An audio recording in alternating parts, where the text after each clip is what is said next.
Hi, I'm Rachel, a 32-year-old mom doing my best to balance life, love, and a little bit of chaos.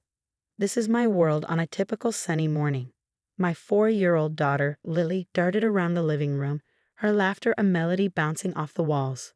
But beneath her joy, a familiar knot of anxiety twisted in my chest. Something that always surfaced when I had to leave Lily with someone else. "Mommy, will Grandma bring cookies?" Lily asked, her eyes bright with excitement at the thought of sugary treats. "Maybe, sweetie. You know Grandma loves to spoil you," I replied, keeping my tone upbeat while pushing down my own hesitation. My mother-in-law, Barbara, has always been a complicated figure in my life. Her polite but passive-aggressive critiques of my parenting were a constant undercurrent in our interactions. Today was no exception. As I gathered my things to head out for errands, the doorbell rang. Barbara, right on time. Her punctuality was as impeccable as her manicured nails. Opening the door, I was greeted not only by her familiar face, but also by the overpowering scent of her perfume. "Rachel, finally, you really should consider organizing your schedule better," Barbara said as she breezed past me, her tone thick with unspoken judgments. "I do my best, Barbara." "Lily's been looking forward to your visit," I said, swallowing the retort I wanted to make. Today wasn't about me, it was about Lily. I watched as they settled down to play a board game, Barbara's eyes flicking over me, sharp and assessing. The air felt thick with unspoken advice and criticism, making the room feel smaller than it was. "Remember, Lily's lunch is in the fridge and no sugar before nap time. She gets too hyper," I reminded her, knowing full well my instructions might be ignored the moment I left. "Oh, Rachel, let the child be. A little sugar never hurt anyone. You're too strict, In my day," Barbara launched into her usual lecture, comparing my parenting to her supposedly flawless methods. Biting back a sigh, I kissed Lily goodbye and walked out the door, the familiar weight of worry settling in my chest. As I drove to the store, my mind replayed every interaction with Barbara, each one a mixture of subtle digs and overt disapproval. Halfway through my errands, my phone buzzed. A text from my husband. "Everything okay with my mom?" I typed back, "Just the usual." But as I wrapped up my shopping earlier than planned, a strange unease grew in my stomach. Something felt off. The quiet of the neighborhood didn't soothe me as I turned onto our street. I hurried inside, expecting to hear Lily's giggles or Barbara's voice. But instead, I was greeted by an eerie silence. "Lily, Barbara?" I called, but my voice echoed through the empty house. My chest tightened with dread. The remnants of their morning together were scattered across the floor. A half-finished puzzle, Lily's favorite doll, but no sign of either of them. Panic seized me as I dialed my husband, my fingers trembling. "They're gone. I can't find them anywhere," I whispered, fear clawing at my throat. The hours that followed were a frantic blur of police calls, knocking on neighbors' doors, and the growing, suffocating fear that something terrible had happened. As night fell, I sat by Lily's empty bed, her room softly illuminated by her nightlight, her stuffed bear lying untouched. The weight of Barbara's betrayal, if that's what this was, pressed down on me like a heavy shadow. "Please, bring my baby back," I whispered into the silence, my heart breaking. Suddenly, the front door burst open. My brother-in-law, Steve, rushed in, out of breath and flushed. "Steve, thank God you're here. Something terrible has happened," I said, my voice shaking. "Rachel, listen to me," Steve said, his tone urgent. "You're not seeing the whole picture. Mom and we had to do something about Lily." "What? What are you talking about?" I asked, my heart hammering as a chilling realization began to creep in. "Where is my daughter?" I grabbed Steve's arm, my voice trembling, desperate for answers. "Rachel, you're not fit to handle this right now," he says, his tone infuriatingly calm. "The pressure's too much. Mom thinks it's best if Lily stays with us for a while." "Best." My voice cracks as the realization sinks in. "You're kidnapping my child. How could you?" I step back, betrayal slicing through me like a knife. "No, it's not like that," Steve insists, shaking his head. "We're protecting her from all this chaos you can't handle." I stare at him, a swirl of disbelief and anger rising inside me. "I am her mother, Steve. What you're doing is illegal." He exhales, a twisted conviction in his eyes. "I've covered our tracks. It's for the best." "Steve, please," I beg, my voice breaking. If you care about Lily, bring her back to me. He hesitates for a moment, conflict flickering in his expression, but then his resolve hardens. I can't. I'm sorry. And with that, he's gone, leaving me alone in a sea of despair. The next few hours are a blur, a whirlwind of police interviews, frantic phone calls, and the deafening wail of an Amber Alert cutting through the air. My little girl's face is now everywhere, her smile plastered across screens, a symbol of my worst nightmare. Neighbors and friends gather, their expressions grim, their whispers adding to the media frenzy outside. Cameras flash, reporters shout questions, but through it all, I stand numb, Steve's betrayal replaying in my mind like a broken record. As the sun sets, I sit by the window, staring out at the now quiet street, my heart heavy with the weight of what's been taken from me. Bring her back. Please bring my Lily back, I whisper into the darkness. David. My voice cracks as I turn to my husband. How could your mother do this? And Steve, I can't believe he'd help her. David sighs, his voice weary, torn between his family loyalties. Rachel, I'm as shocked as you are. I need to understand why they'd go this far. Why? Because your mother has always thought she knows better than me, that's why.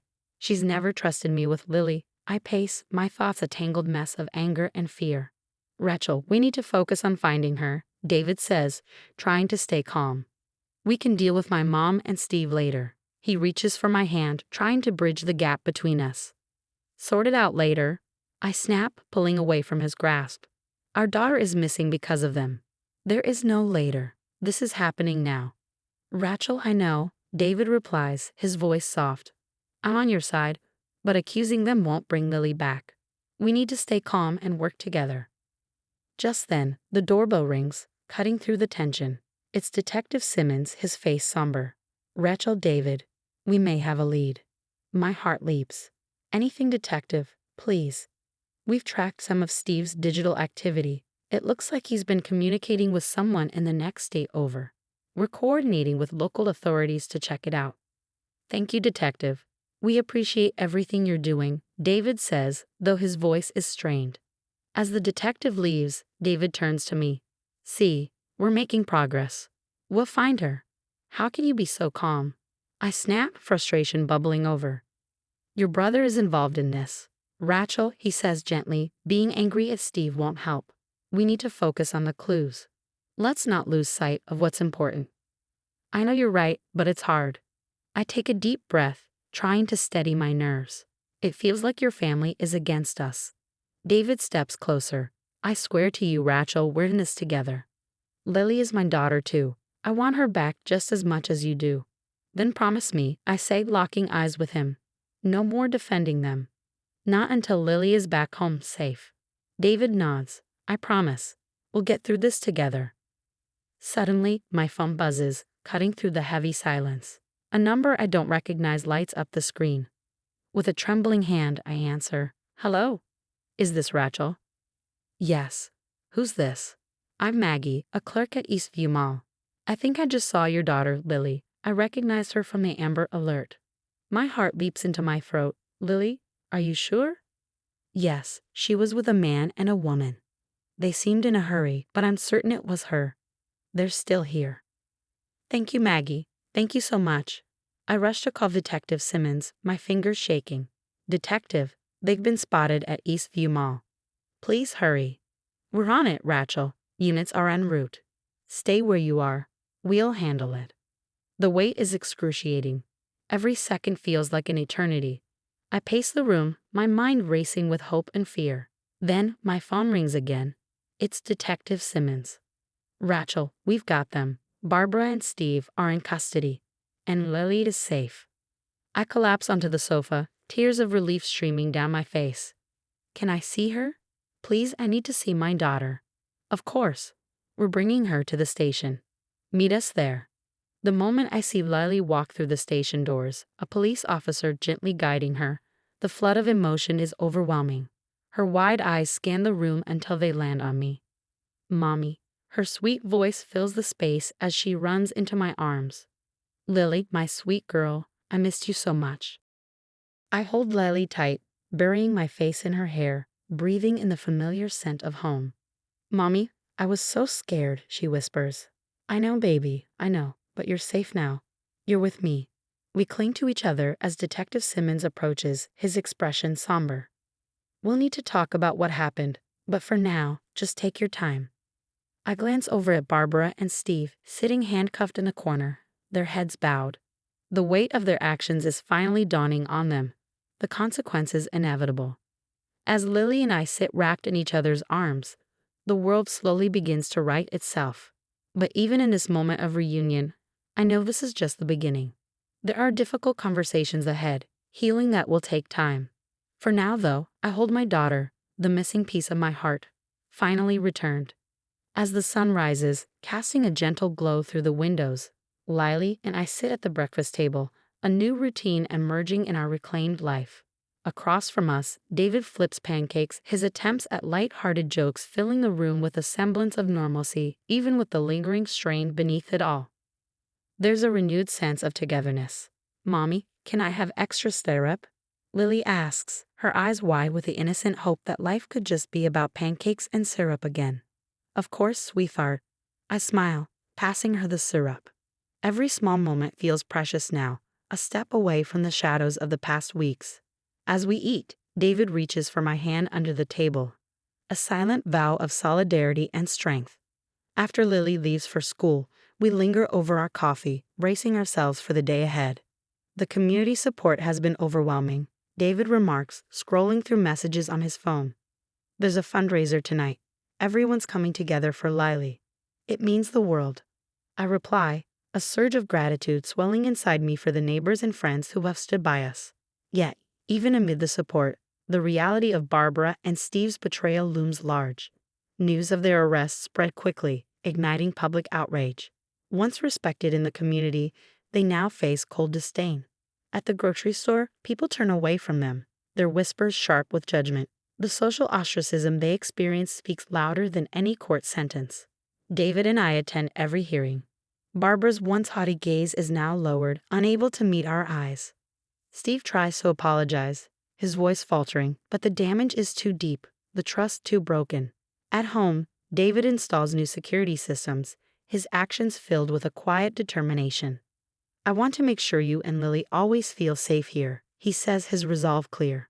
At night, I tuck Lily into bed, her room now a fortress of security and love. I read to her until her eyelids flutter shut, her small hand gripping mine with trust. As I leave her room, I pause at the doorway, feeling a sense of peace settle over me. Our journey back to normalcy is just beginning, but with each day, we're rebuilding, stronger and more united. This new dawn is ours, forged from the trials we faced. And as we move forward, the bond between David, Lily, and me is fortified, holding the promise of a future filled with hope, safety, and love, free from the shadows of the past. Now, I'd love to hear your thoughts. If you were in Rachel's situation, how would you handle such a profound betrayal by family members? Could you ever find it in your heart to forgive? Or would the trust be broken forever? Please share your thoughts in the comments below.